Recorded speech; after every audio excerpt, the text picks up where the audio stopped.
Irmãos, graça e paz. Gênesis capítulo 11. Gênesis capítulo 11. A gente vai ver hoje do 1 ao 9. Gênesis capítulo 11, do 1 ao 9.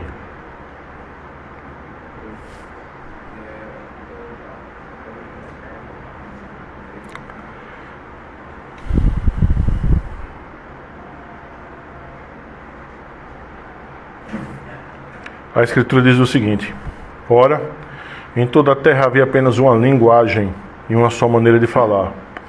Sucedeu que, partindo eles do Oriente, deram com uma planície na terra de Siná, e habitaram ali. E disseram uns aos outros: vinde, façamos tijolos e queimemos bem. Os tijolos serviram-lhe de pedra e o betume de argamassa.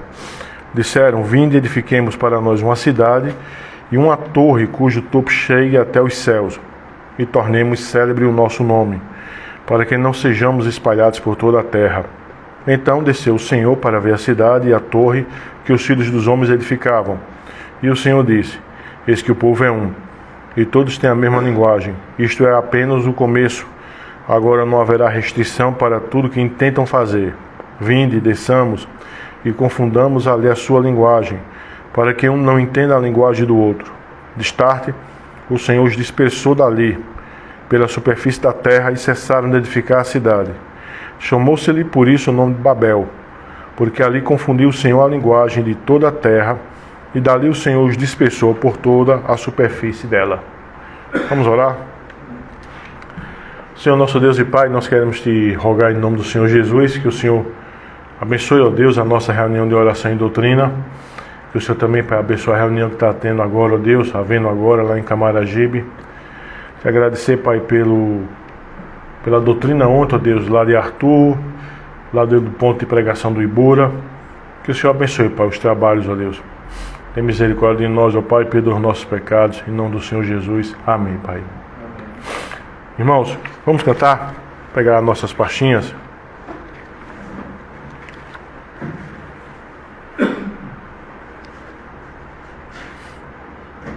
Salmo 122, página 34. 122, 34. Página 34.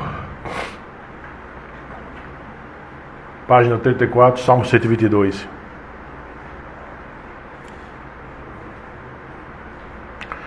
Alegrei-me quando me disseram: vamos à casa de Deus.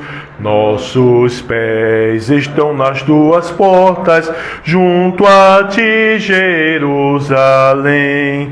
És cidade edificada para as tribos do Senhor. Dá-lhe graças e louvor. Lá estão os tronos de justiça, tronos da casa do rei. Ricos sejam todos que te amam e oram pela tua paz. Reine paz entre os teus muros, cresçam as casas reais. Cresçam as casas reais. Por amor dos meus irmãos, por amor de amigos meus, eu desejo que a paz esteja sempre em ti, Jerusalém. Do templo santo, buscarei sempre o teu bem. Buscarei sempre o teu bem.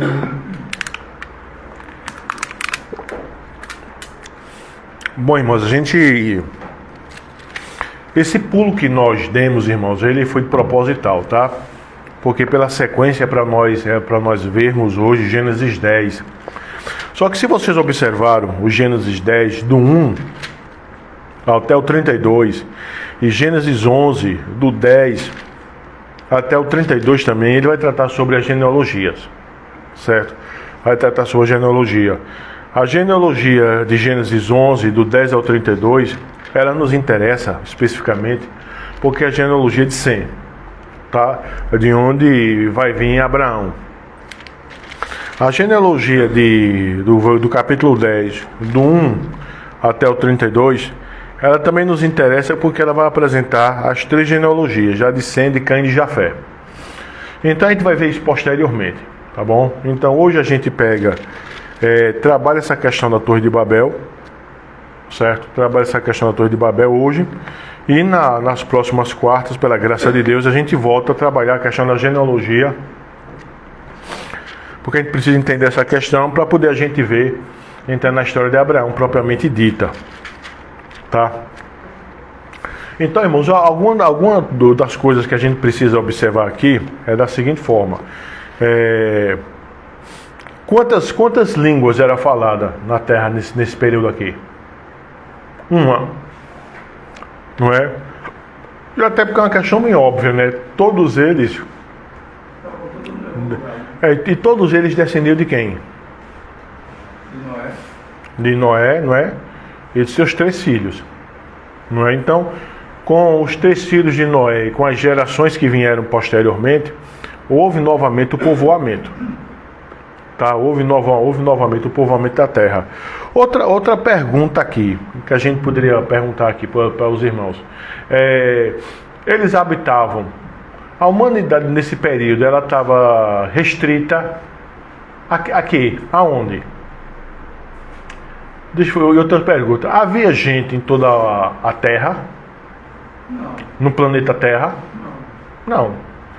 Não. Só restrito ali Só restrito ali. Isso. Da arca, né? Só restrito naquele setor ali, certo?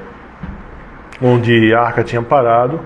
E por consequência as populações tinham se desenvolvido. Mas observa que a razão do Senhor Deus confundir as línguas, que a gente vai ver posteriormente, era para que eles o quê? Espalhassem. E veja só que a questão da própria confusão de línguas, entendeu? Não foi, veja só, a confusão de línguas, primeiramente foi por causa de quê? Eles falavam uma língua só, e essa língua só fez com que eles quisessem morar onde? Num só lugar. A confusão de línguas fez com que necessariamente eles pegassem o quê? Eles fossem para onde? Eles se espalhassem. Certo? Agora, para poder a gente entender o porquê o Senhor Deus fez isso, né? A gente precisa compreender da seguinte forma, né? Qual foi a ordem que o Senhor Deus deu lá no Gênesis? Não é que a gente está em Gênesis aí alguns capítulos atrás. Qual foi? Hein? Oi?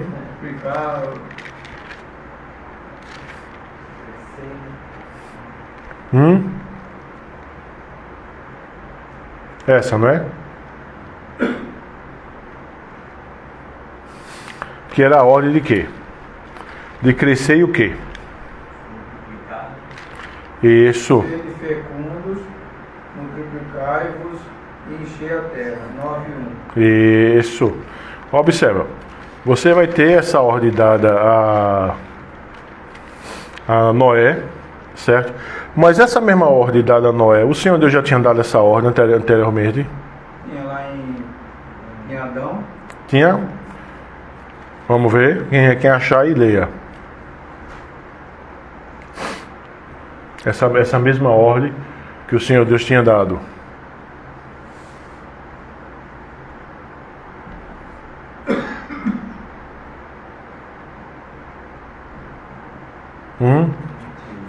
Oi? Como? Capítulo 1, verso. Que é dito o quê? E Deus abençoou e lhes disse: sede fecundos, multiplicai e encher a terra. Então observa, a mesma ordem que o Senhor Deus deu em Gênesis 1:28, antes do dilúvio, ele também repetiu em Gênesis 9:1, pós do dilúvio. Só que tem algo em comum aqui, que era o quê? Que eles deviam o quê? Encher o quê? A terra. Não é? E quando a gente vai ver lá em Babel, certo? Babel, o que é que nós temos aqui? Que eles queriam ficar onde? Juntos, né? Juntos. E observa que com a atitude do Senhor, certo? De confundir a língua, eu estou dando uma geral, tá? É o que nós temos o quê?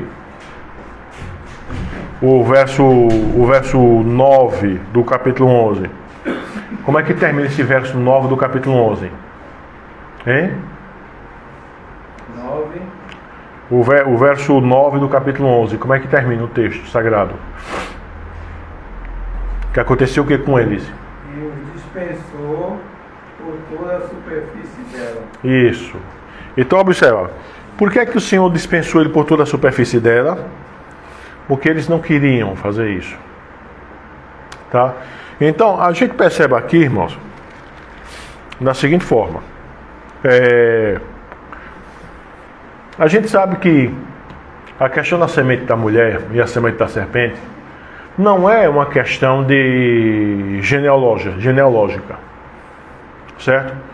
A gente sabe que só quem entra na arca Noé, que era justo, e sua família. Tá bom? Que era descendente de Sete.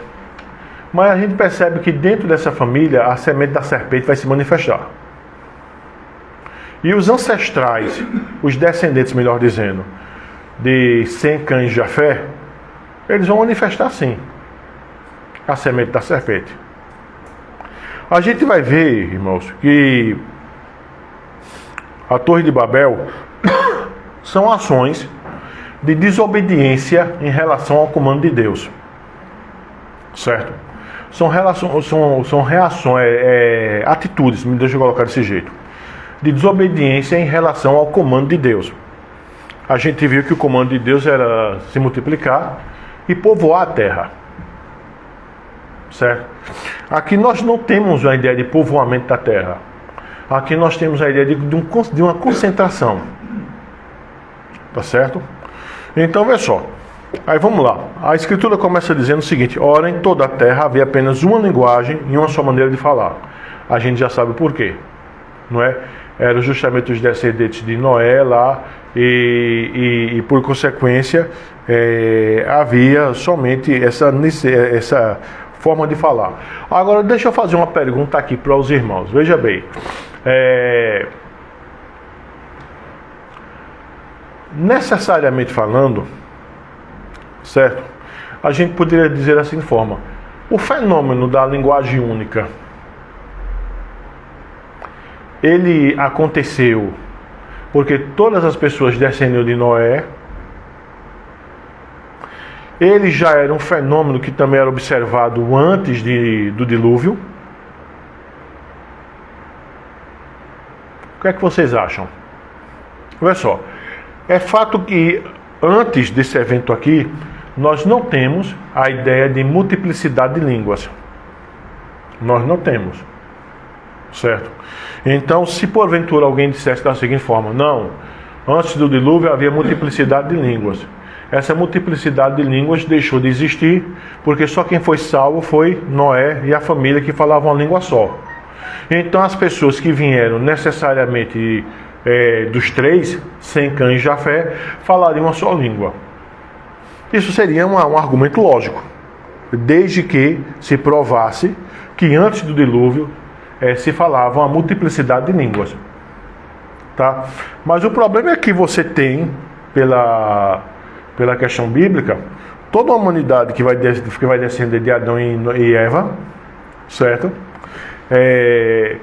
A questão das duas linhagens é no que diz respeito à condição espiritual de cada um, e não da condição linguística de cada um, não da condição de língua, de idioma, mas sim na condição espiritual, certo? Quando você tem um evento do dilúvio e tem a saída da arca, você vai ter esse evento aqui. Então aqui é que vai aparecer essa ideia da confusão de línguas. Tá? Então é aquela questão. Se alguém disser que antes do dilúvio se falava variedade de línguas, ele está trabalhando em cima de uma hipótese que não tem como comprovar. Se alguém disser que se falava uma língua só, ele tem a seu favor o quê? Que não tem nenhum registro de confusão de línguas antes desse evento aqui. E também a lógica. Se todo mundo decidia de Adão e Eva, todo mundo falava uma língua só. Porque, obviamente, o bebê tinha que aprender a língua que era falada. Certo? E aqui você vai ter sim esse evento da mudança, né? O texto vai começar a dizer que havia apenas uma linguagem, uma só maneira de falar. Então, como é que a narrativa percorre? A Escritura diz, né, que sucedeu que, partindo eles do Oriente, deram com uma planície na terra de Siná e habitaram ali. Certo? Mas aqui somente quem dos filhos de Noé? Ou todos? Aí é que está também, porque pô, tem duas correntes aqui. Né? Tem uma corrente que eu acho ela pouco provável, que é o que vai dizer que foi todo mundo. Mas aqui, dependendo de como estava o povoamento da terra, já tinha muita gente já. Entendeu? E até a nova linguagem de hoje, ela vai especificar isso, né? A tradução da nova linguagem de hoje vai especificar que foi uma parte, ou pessoas, daquela população que já existia. Tá? Então, sucedeu que, partindo eles do Oriente, deram com a planície na terra do Siná e habitaram ali. Uma planície. Tá? Agora é interessante, irmãos, o que é que se fala. Não é? O que é que se fala? Outra coisa também que a gente percebe é da seguinte forma, ó, se eles fazem um movimento de sair do ponto A para o ponto B, de uma certa forma eles já estavam começando a ocupar a terra, certo? O problema em si, a gente poderia até pensar da seguinte forma, o quanto de problemático, entendeu? E o que é que está por trás do Senhor Deus confundir a língua? Será que eles não queriam povoar a terra? Ou será que esse grupo queria ficar somente ali naquele lugar? Será que eles queriam fazer algo que desagradou a Deus? Porque em termos de deslocamento, eles se deslocaram. Não é? Não é isso que a gente vê? Ele dependia da agricultura, né? Oi? Ele dependia da agricultura. Então, quanto mais gente numa área, não vai ter espaço para você fazer toda a vida. Sim, também.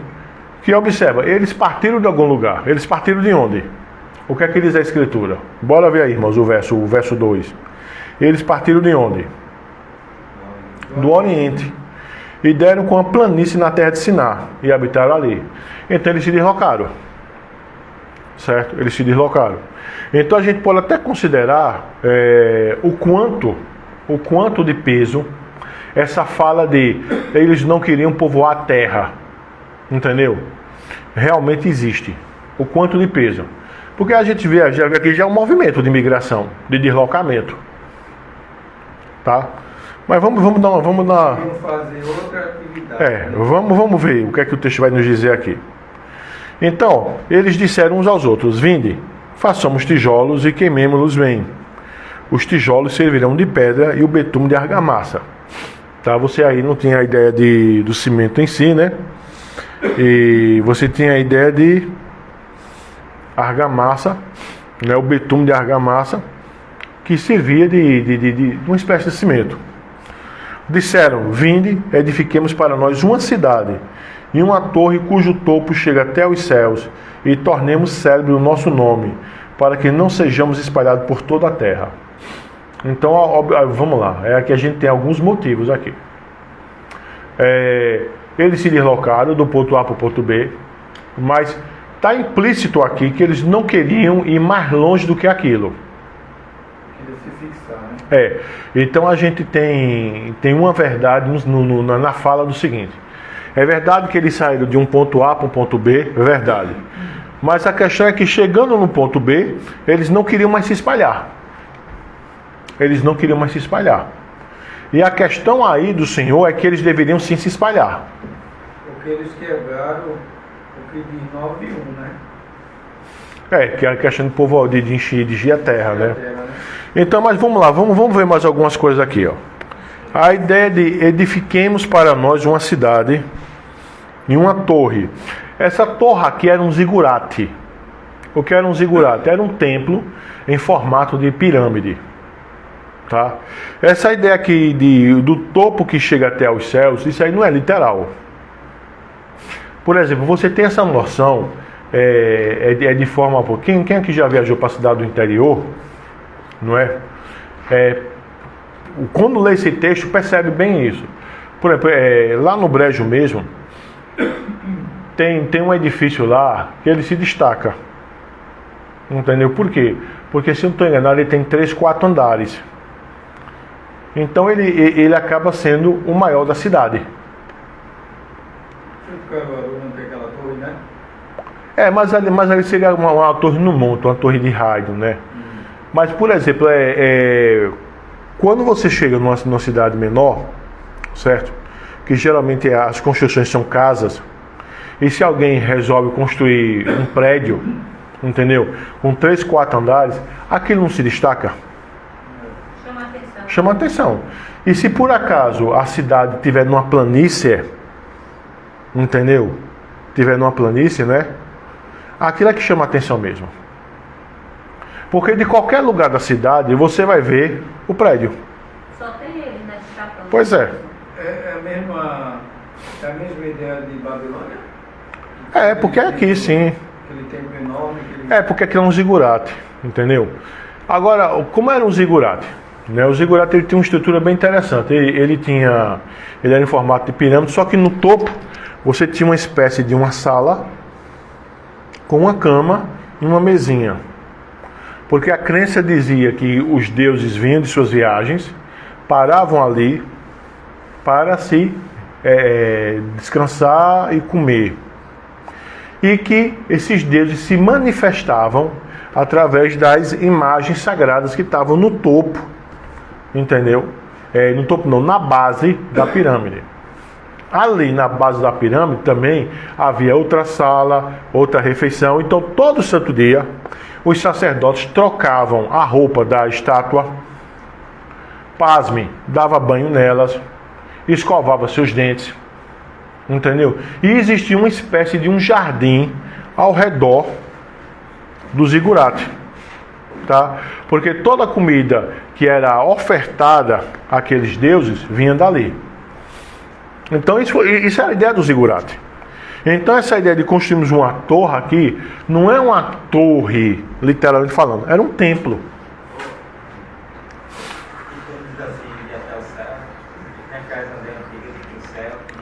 Aham. Que era sólido. Topar no céu, entendeu? Ou seja, mas a ideia era que era algo alto. Entendeu? Então, olha só, era a ideia de construir uma cidade, construir um templo, certo? Que chegasse até os céus, e observe, e fazendo isso eles seriam o quê? Eles tornariam-se o quê? Famosos, que tornaria célebre o nosso nome, e aqui a finalidade, para que não sejamos espalhados por toda a terra.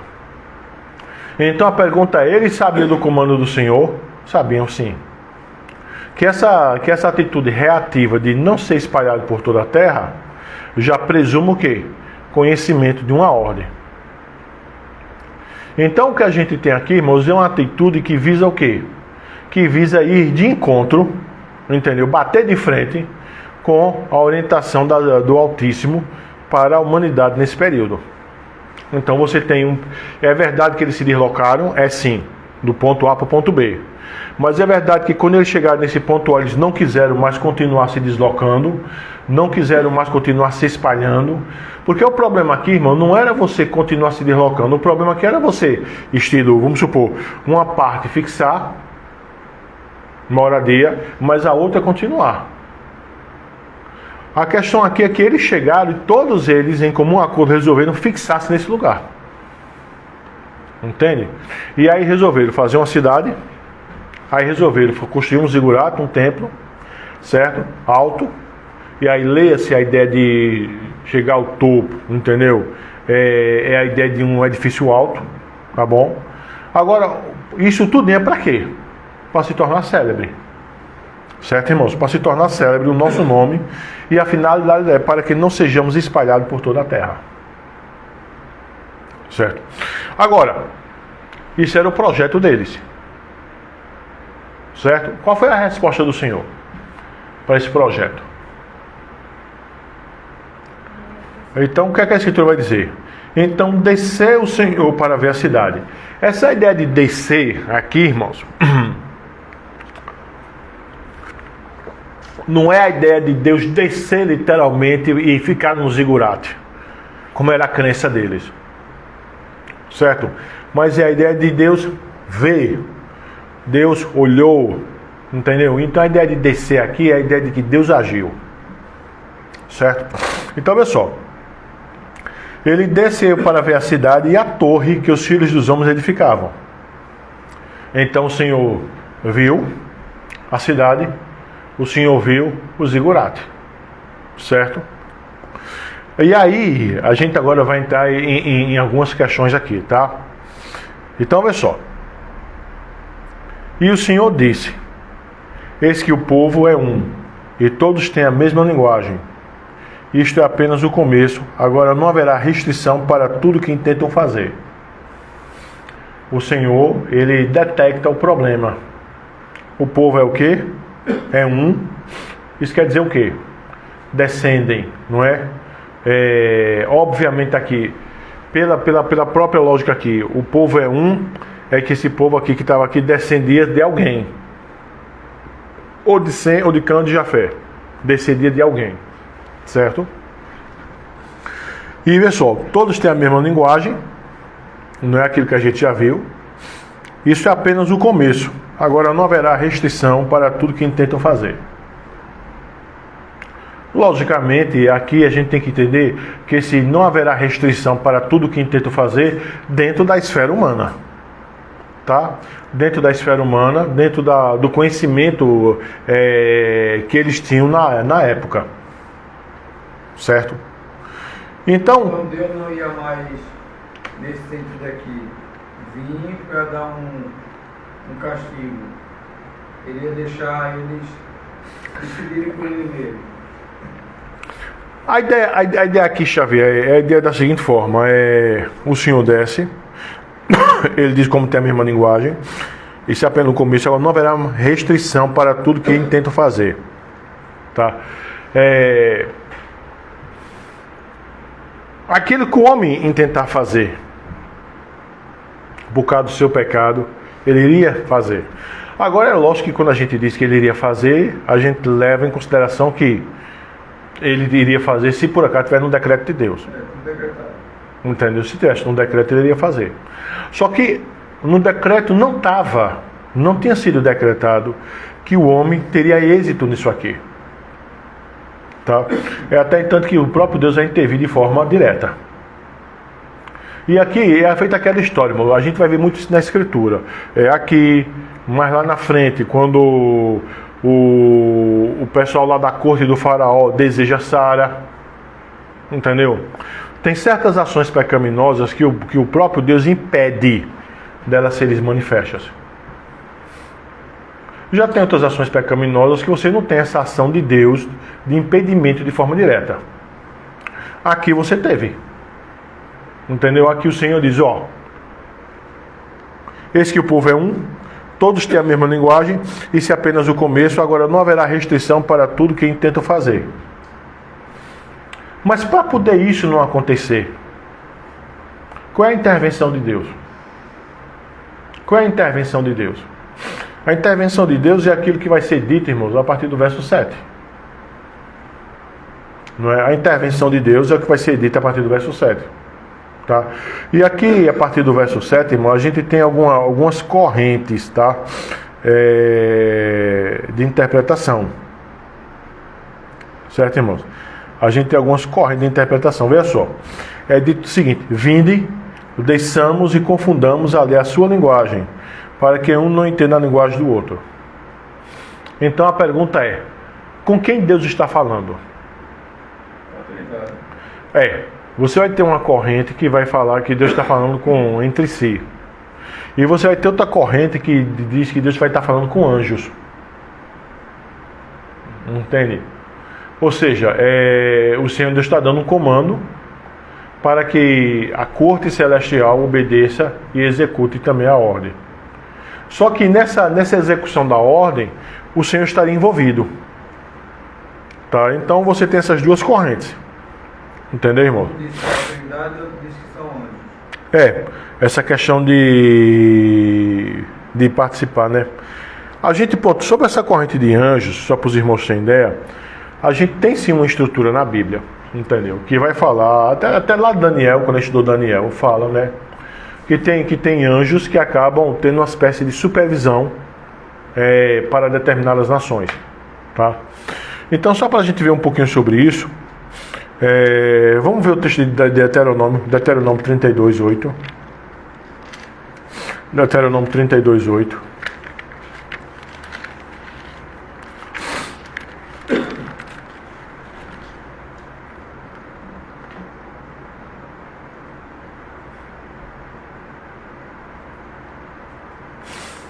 É dito da seguinte forma, 32:8.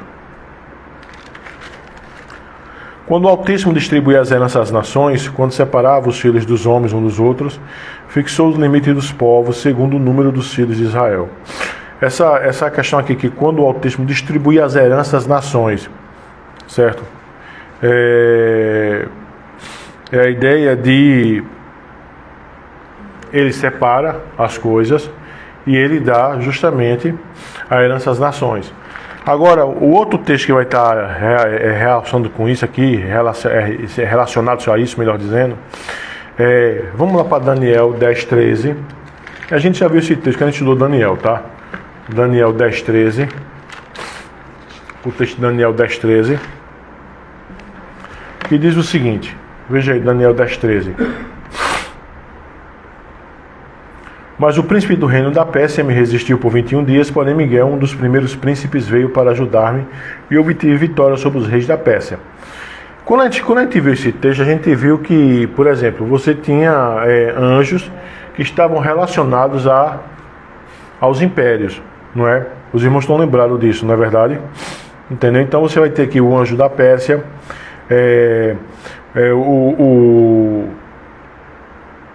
o Miguel, relacionando-se a Israel, tá? Relacionando-se a Israel. Então, meu irmão, dentro da exegese judaica antiga, os anjos têm sim uma participação. Por exemplo, os anjos tiveram uma participação na entrega da lei, certo? Os anjos tinham sim essa participação em relação às nações.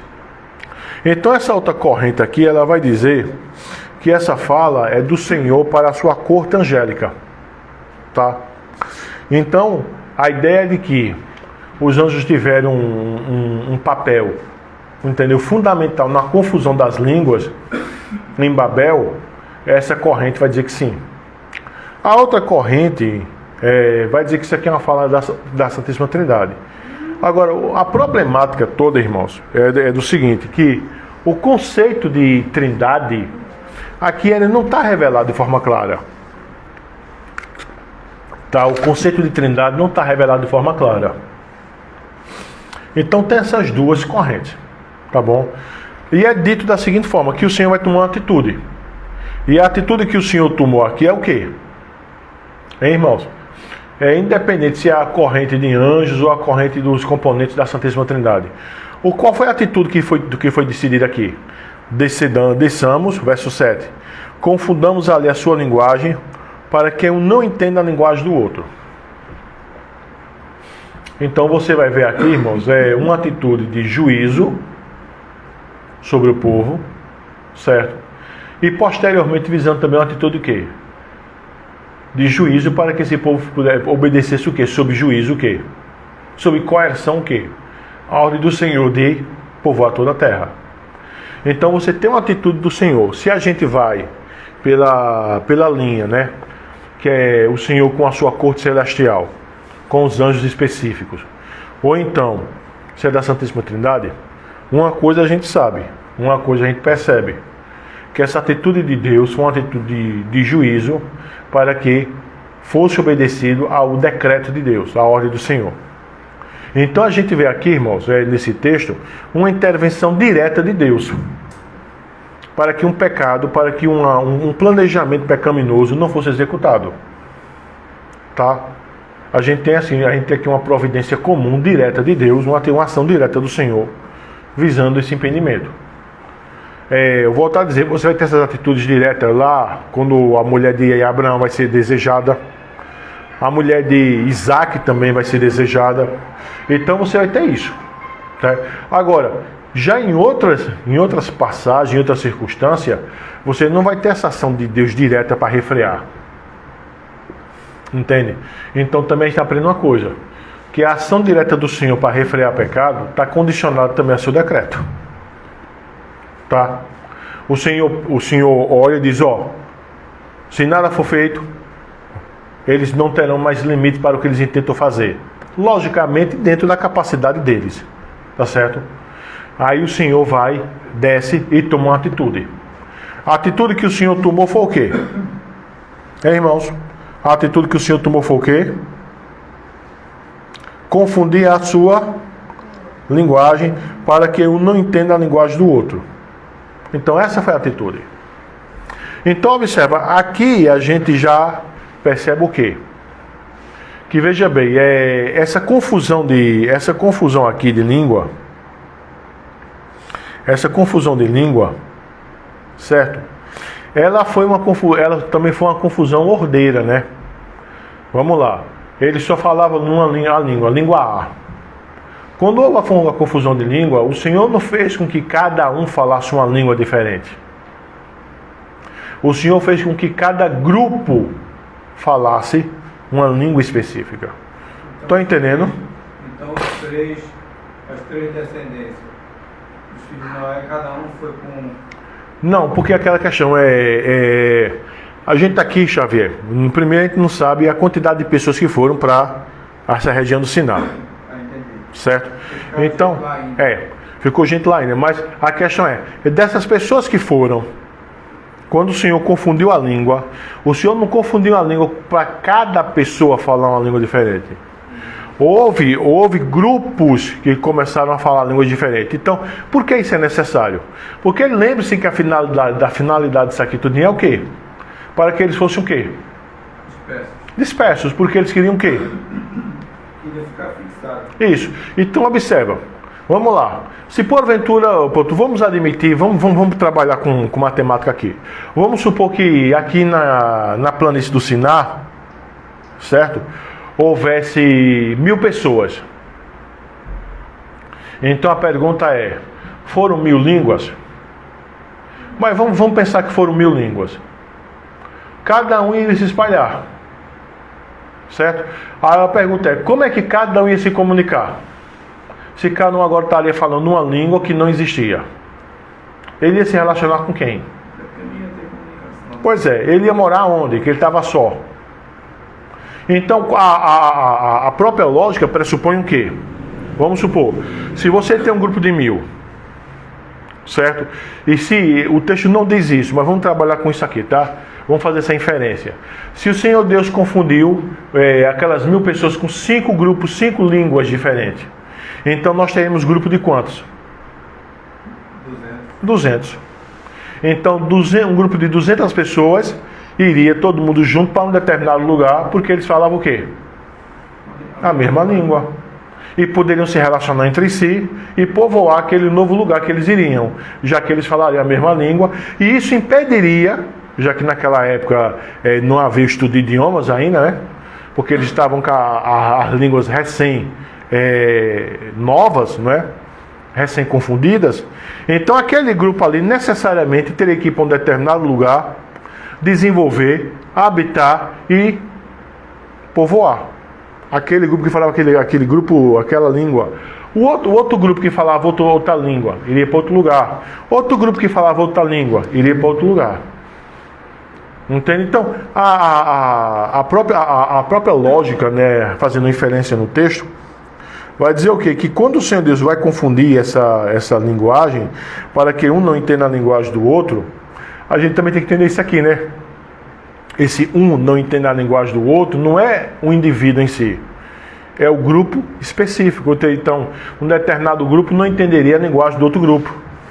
E aqui é por causa disso que eu já falei agora há pouco, né? Se a gente tem 1000 pessoas que estão habitando na terra de Siná, e se o Senhor Deus confunde a linguagem das 1000 pessoas, instituindo 1000 línguas novas, e se a finalidade daqui é eles dispersarem e povoar a terra, então eu tenho um problema.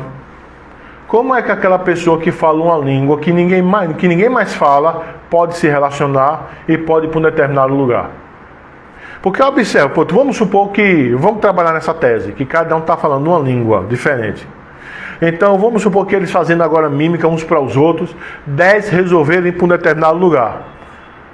Mas 10 pessoas que falam 10 línguas diferentes, como é que eles podem se entender? Não tem como. Como é que eles podem ter algo em comum? Como é que eles podem construir uma sociedade em comum? Não tem como, só haveria de confusão. Pressupõe o quê? Que as pessoas que foram para determinado lugar, depois da confusão de línguas em Babel, falariam sim uma língua específica, que era uma nova língua. Agora, porque eles falavam essa nova língua específica, eles puderam se desenvolver, tá? E cumprindo aquilo que estava no decreto, que era se multiplicar e povoar a terra. Tá bom? Então, olha só. O texto diz, né? O verso 8, de start, o Senhor os dispersou dali, pela superfície da terra. Tá? Agora, obviamente que também eu tenho que entender que essa pela superfície da terra, não quer dizer que dali o cara pegou um barco e veio parar aqui, hoje eu não vou dizer é Brasil. A gente tem que entender que esse povoamento da terra, ele vai acontecendo de forma gradual. Vai se espalhando. Ou seja, aquele primeiro grupo vai para um determinado lugar. Foi daí que surgiu esse idioma, não foi? Eles vão se espalhando, se espalhando. Só que também outra coisa, veja só. A Bíblia não registra uma segunda confusão de línguas. Lógico que não. Porque aí a gente tem feito idiomas primários, certo? Agora, com esse povo se espalhando, e esse povo também entrando em contato com o outro, vai surgindo novos idiomas. Agora que o Senhor Deus fez isso para quê? Para que eles se espalhassem pela terra. Tá? É lógico que, por exemplo, não tem outro texto das Escrituras, não é, que vai falar se o Senhor teve que fazer algo semelhante novamente. Entendeu? Ou se isso aqui foi um evento único. Nós não temos. Porque quando a gente vai trabalhar, por exemplo, o Gênesis capítulo 12, a gente já tem a história de Abraão, que morava com seu pai Tera, certo? Em Ur dos caldeus, região da Mesopotâmia. E tem um comando para ele: sai da tua terra e da tua parentela e vai para uma terra que eu te darei. Mas quando Abraão chega nessa terra que o Senhor Deus ia dar, ela já tinha gente. Ela não estava desocupada. Ela tinha gente, ela tinha pessoas. Ele já chegou atrasado, no caso. Porque não é que ele chegou assim bem atrasado, Fabíola, mas é no sentido de que quando ele vai povoar a terra, essa terra aqui, já havia pessoas específicas. Entendeu? Já havia pessoas específicas. Entendeu? Então, não, mas é para falar mesmo. Então observa cá. E também, irmãos, porque a gente tem que ler da seguinte forma. Esse episódio aqui de Babel, apesar dele estar poucos versículos, não é? Poucos, ou seja, 22 versículos antes da chamada de Abraão, isso não quer dizer, irmãos, que da Torre de Babel para Abraão demorou-se pouco tempo. Os irmãos têm que lembrar que a estrutura de Gênesis é da seguinte forma. Gênesis de 1 a 11, ele cobre um período muito longo de tempo, certo? Que não está em sequência. Gênesis 12 a 50 tem sim uma certa sequência. Que é Abraão, que vai a história de Abraão, que vai gerar Isaac, que vai ter a história de Isaac, que vai gerar Jacó e Esaú. Mas aqui não, aqui você não tem. Não tem como você precisar. Quanto tempo é de Babel até o chamado de Abraão? Você não tem como precisar. Quanto tempo é de Babel para a saída da arca? Você não tem como precisar. Você pode fazer algumas inferências. Por exemplo, tem uma Bíblia, né, que é a Bíblia cronológica, que lá o pessoal tenta colocar datas. Eles até tentam colocar a data, por exemplo, da criação. Mas é uma teoria que não tem fundamento. Por quê? Porque, como a gente já viu, as próprias genealogias nesse período aqui, entendeu? Elas são genealogias, mas elas estão construídas em cima daquele princípio que eu já falei para os irmãos, do PMI, o princípio de pessoas mais importantes. Não quer dizer que fulano gerou o cicrano, aquele cicrano que foi gerado, não quer dizer necessariamente o filho dele, mas pode ser um ancestral seu de renome, tão de renome quanto ele foi. Porque vamos só lembrar, irmãos, que quando Moisés escreveu isso aqui, Moisés não era testemunho ocular. E Moisés ainda está trabalhando com um período da história humana que é conhecido como pré-história, né? Que é antes da história dos patriarcas. Entende? E Moisés aqui está trabalhando para dar algumas respostas, como por exemplo, os irmãos estão lembrados daquele termo que eu usei na quarta-feira retrasada, se não estou enganado. Quarta-feira passada eu estava de viagem, não é para o presbitério. Mas, por exemplo, nos estudos anteriores, eu falei aqui com os irmãos que a Bíblia tem aquilo que nós chamamos de relatos etiológicos. O que é um relato etiológico? É uma narrativa que explica a origem de uma determinada questão. Por exemplo, qual é o relato etiológico nas Escrituras que explica porque os humanos falam várias línguas? Aqui, Gênesis 11. Então, observa, de acordo com esse relato etiológico, entendeu? A razão de nós falarmos várias línguas foi com um ato de quê? Um ato de juízo de Deus. Compreende isso? Então, é um ato de juízo de Deus. É uma sequência de concessões, né? Concessões, por exemplo, lá comer carne. Sim. Faz um link lá com... A questão de comer carne, essa questão aqui do juízo de Deus. Até entanto que é uma coisa bem interessante, né? Que pressupõe que, por exemplo, qual é a antítese do juízo? Aqui em Babel nós temos o juízo de Deus, confundir, correto? Mas observa que lá em Atos 2, nós temos o contrário disso. O Espírito Santo falava uma mensagem, certo? E a Escritura diz o seguinte, né? Não são porventura varões galileus? E como ouvimos falar as grandezas de Deus nas nossas próprias línguas? E aí também você tem um debate, né, que há, né? De onde é que aconteceu o milagre? Porque qual é o debate que há? Tem uma corrente que vai dizer que cada apóstolo falou uma determinada língua. E tem outra corrente que vai dizer da seguinte forma, que eles estavam falando a língua deles, mas o que eles estavam ouvindo era assim um milagre. Ou seja, o apóstolo estava falando a língua aramaico, né? Que era o que eles falavam.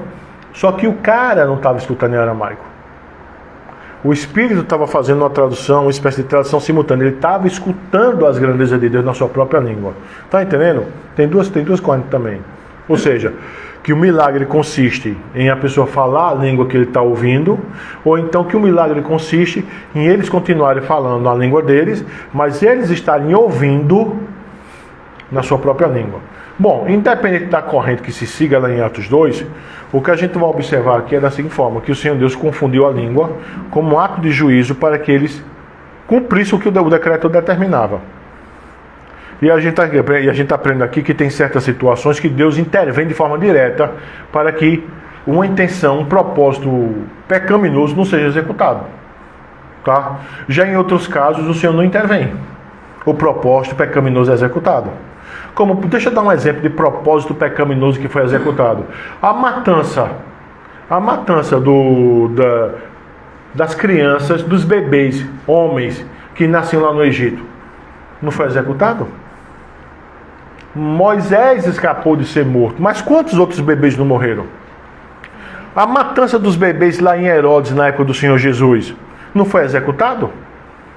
Deus poderia ter intervido? Poderia, mas no decreto de Deus, Deus não quis intervir, como ele interviu aqui, como ele interviu lá quando a mulher de Abraão foi desejada, a mulher de Isaac foi desejada, entendeu? Então, a gente percebe a soberania de Deus atuando, restringindo o mal, ou não. Ou não. E aqui a gente vê o quê? Que Deus vai confundir a língua. Certo? Deus vai confundir a língua. E observa cá, a finalidade disso, o verso 8 vai dizer que o Senhor os dispersou dali pela superfície da terra. Só repetindo, essa ideia aqui não é que eles foram para os cantos mais longínquos da terra, não. Essa dispersão é gradual, tá? Certo? E cessaram de edificar a cidade.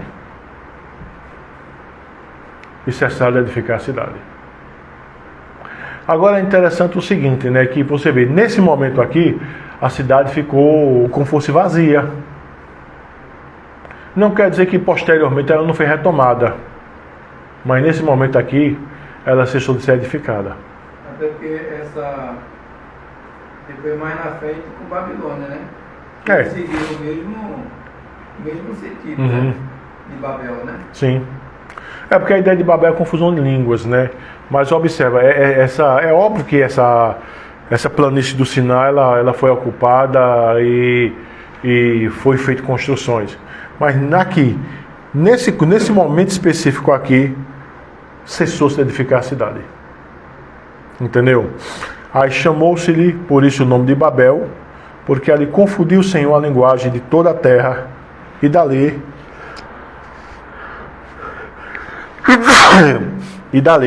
o Senhor os dispersou por toda a superfície dela. Certo? Então você tem aqui a ideia de que chamou-se por isso o nome de Babel, porque ali confundiu o Senhor a linguagem de toda a terra, e dali o Senhor os dispersou por toda a superfície dela. Tá? Então, o que é que a gente aprende, né, irmãos? O que é que a gente aprende? A gente aprende uma coisa aqui, que é fundamental nesse texto. O homem, ele vai fazer planos, certo? Pecaminosos ou não, mas ele só vai realizar, irmãos, se estiver de acordo com o decreto de Deus. E às vezes, né, as pessoas acham difícil entender isso, né? Porque, por exemplo, ações pecaminosas, por exemplo, sim, ações pecaminosas, por exemplo, só aconteceram sem o decreto de Deus. Não quer dizer que está debaixo da aprovação de Deus. É aquilo que a gente precisa entender: vontade decretiva e vontade de preceito. Vontade de preceito é aquilo que Deus se agrada. Vontade decretiva é tudo aquilo que Deus decretou que vai acontecer, tanto bem quanto mal. Então observa, essa ação pecaminosa deles aqui não estava no decreto de Deus acontecer. Então Deus vai e intervém. A ação pecaminosa de Sara ser desejada, de Rebeca ser desejada e de possivelmente ser possuída, não estava no decreto de Deus. Agora, a morte, por exemplo, lá dos bebês na época de Moisés, estava no decreto de Deus e aconteceu. A morte das crianças lá no período do Senhor Jesus, estava no decreto de Deus e aconteceu. Entendeu? Por exemplo, a morte de Sadraque, Mesaque e Abednego não estava no decreto de Deus, por isso não aconteceu. Entendeu? A morte de Daniel na cova dos leões não estava no decreto de Deus, por isso não aconteceu. A morte de cristãos no primeiro século estava assim no decreto de Deus. E é engraçado que quando né, nas catacumbas, né, de Roma, nas cidades subterrâneas, onde os cristãos eram enterrados, então eles fugiam, né? O que se percebe lá é que uma das gravuras que mais é desenhada nas paredes, sabe qual é? Daniel na cova dos leões. Ou seja, será que aqueles cristãos criam que Deus poderia fechar a boca dos leões? Criam, mas Deus não fechou. É porque eles não tiveram fé? De hipótese nenhuma, porque não estava no decreto. Daniel, Deus fechou. E Daniel vai dizer isso, né? Se o meu Deus quiser, pode fechar. Deus fechou. Em outros casos, Deus não fechou. Então a gente aprende isso aqui, irmãos. Que quando está no decreto de Deus que tal ação pecaminosa do homem não prospere, o próprio Deus intervém. E a intervenção de Deus aqui foi confundir línguas. Entendeu? Foi confundir línguas. Como sinal de juízo. E ali ele dispersou. Observa que essa atitude de Deus fora tamanha que nem em algum grupo, estão lembrados lá que eu falei? 1000 pessoas, hipoteticamente, 5 grupos, 200 pessoas falando a mesma língua. Mas o mesmo grupo que falava a mesma língua não ficou na cidade para construir a cidade. Por quê? Porque o texto vai dizer o quê? Cessou de edificar a cidade. Então observa o juízo de Deus. Confundiu línguas e ninguém ficou para continuar a edificação da cidade, nem do zigurate. E é interessante que ele, quando deu assim novos idiomas, eles que antes falavam só uma linguagem, eles não tiveram como voltar lá. Não. Tiveram que seguir em frente. Isso. Isso. Então até fora um juízo para ele não ter mais a ligação com... Porque cada um se espalharam, né? Agora, por exemplo, aqui a gente não tem como dizer, como eu falei, por exemplo, aqui, quando a gente lê em toda a terra havia apenas uma língua, né? Sucedeu que partindo eles do Oriente, a gente pode dizer, foi todo mundo? Então a gente precisa entender, nesse período aqui, quantas pessoas haviam depois do dilúvio? Conforme a gente não tem a precisão de tempo, você não tem como determinar. É por isso que na nova linguagem de hoje, por exemplo, na NTLH, é dito o seguinte, alguns dentre eles foram. Tá? Porque aqui você não tem como dizer, foi todo mundo, não foi todo mundo, foi parte? Quantas pessoas tinham? Quanto tempo você tem de Babel para o dilúvio? Quanto tempo está de Babel para a chamada de Abraão em um dos caldeus? Você não tem como determinar de forma precisa. Agora, como eu falei, na Bíblia cronológica o pessoal faz inferência. Mas essas inferências são questionadas. Entendeu? São questionadas. Porque, por exemplo, você não tem aí dizendo, e de Babel ao dilúvio, tanto tempo. Não. Você tem o anúncio do evento, entendeu?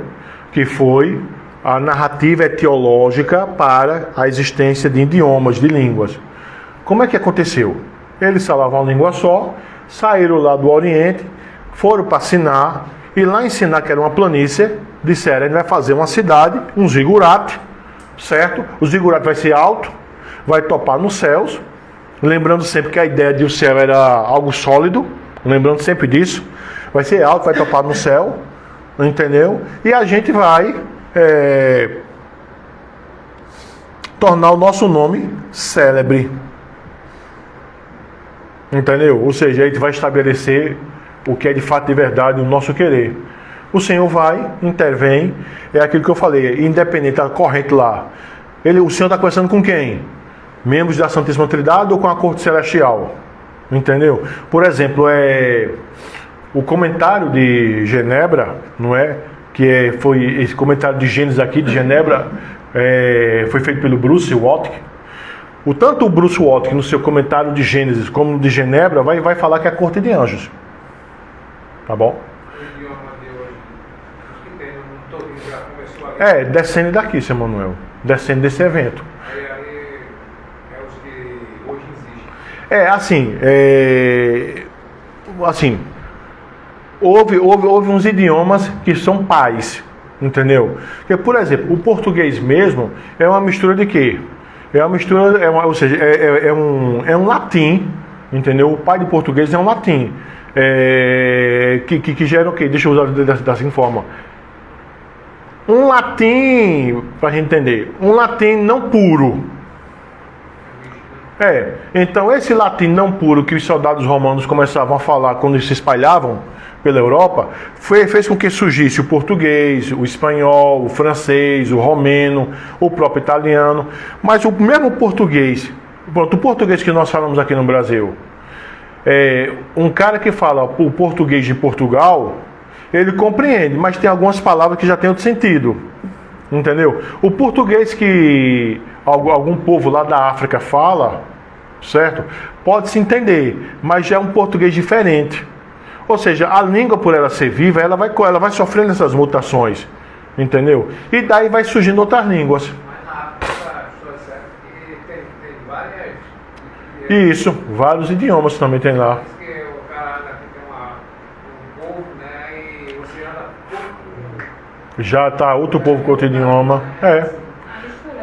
Então observa, toda essa multiplicidade de idiomas que se tem hoje, elas surgiram aqui.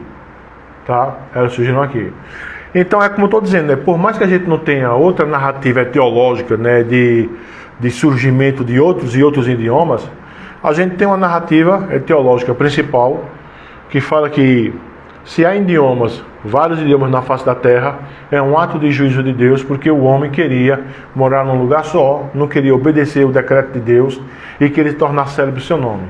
O Senhor Deus vai, como ato de juízo, faz com que eles comecem a falar idiomas diferentes. Volto a dizer, não é cada pessoa mas eram grupos específicos, porque a finalidade era eles se espalharem. E uma pessoa, sozinha, falando uma língua que só ele falava, não tinha como ele ir para outro lugar e se relacionar com quem?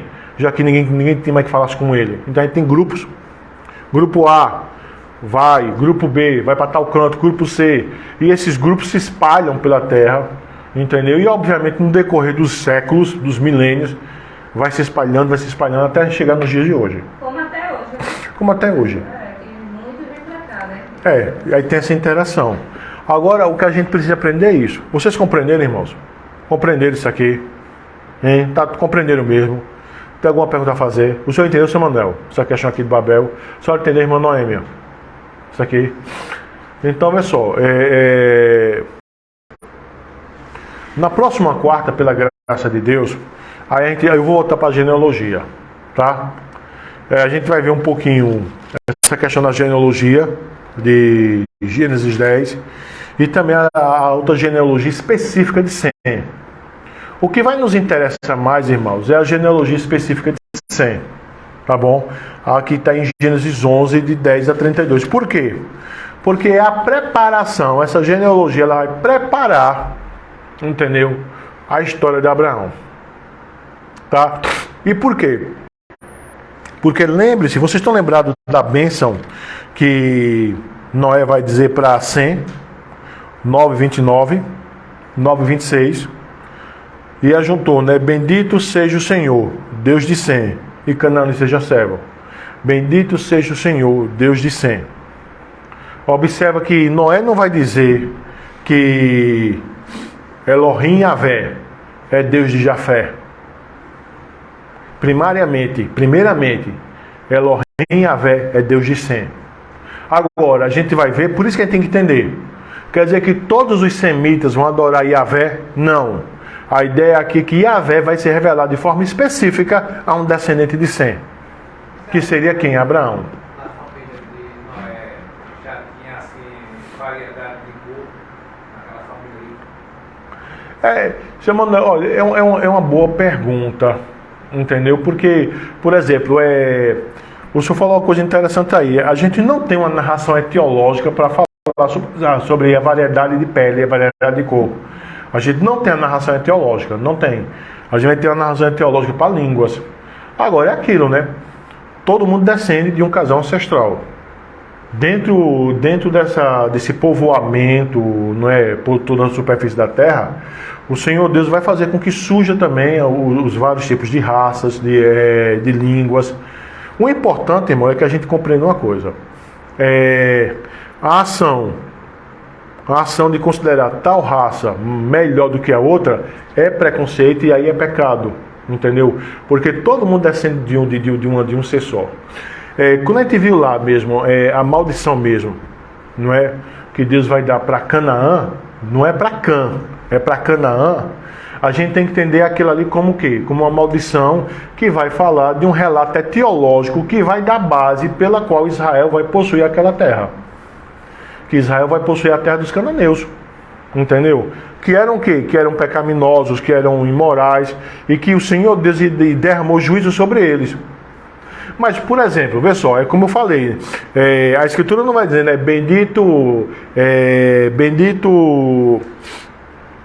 Yahvé, Elohim, Deus de Jafé. O Deus que os descendentes de Jafé, entendeu? O Deus verdadeiro que os descendentes de Jafé iriam adorar, é o Deus verdadeiro que se revelou a um ancestral de Sem. O Deus verdadeiro que os descendentes de Cã iriam adorar era o Deus verdadeiro que se revelou a um descendente de Sem, que é Abraão. Vamos só lembrar disso, né? Raabe era o quê? Era uma descendência era uma descendente de quem? De Cã. Não era? Ela não morava lá em uma das cidades que ia ser tomadas? Em Jericó? Não tem isso. Então a gente vai ver, irmãos, essa questão das descendências, principalmente, irmãos, a descendência de Sem, que é para poder a gente chegar em Gênesis 12. Já compreendendo, agora eu volto a dizer, a compreensão de Gênesis 12, a gente vai ter que ter muito, irmãos, a ideia de Gênesis 9 na cabeça, tá? A bênção que Noé vai dar para Sem. Bendito seja o Senhor, Deus de Sem. Bendito seja Elohim, Yahvé, Elohim de Sem. Tá? Aí Canaã lhe seja servo, certo? Engrandeça Elohim a Jafé, e habite ele nas tendas de Sem. Percebe isso aí? Habitar ele nas tendas de Sem é o quê? Que Jafé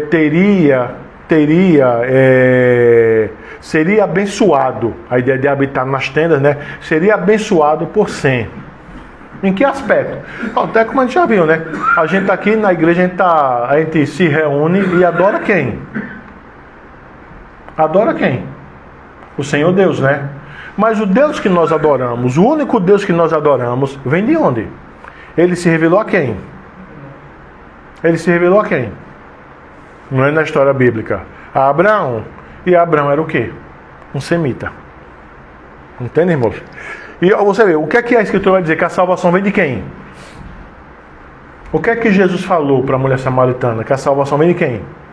Dos judeus. E os judeus descendem de quem? De Abraão, que descende de quem? De Sem. Então observa, por isso que tanto os jafelitas, certo? Como também os próprios canitas, entendeu? Os eleitos de Deus entre os jafelitas, os eleitos de Deus entre os canitas, os eleitos de Deus entre os semitas, todos eles adoram o único Deus que se revelou a Abraão. É por isso que ele diz que fala muito que está no seio do pai Abraão. Sim, sim. Então a gente vai estar construindo esse entendimento, tá bom, irmãos? Peço para Jário fechar aqui a transmissão e a gente vai para a nossa reunião de oração. E a próxima quarta a gente continua, tá? Vendo a questão da genealogia.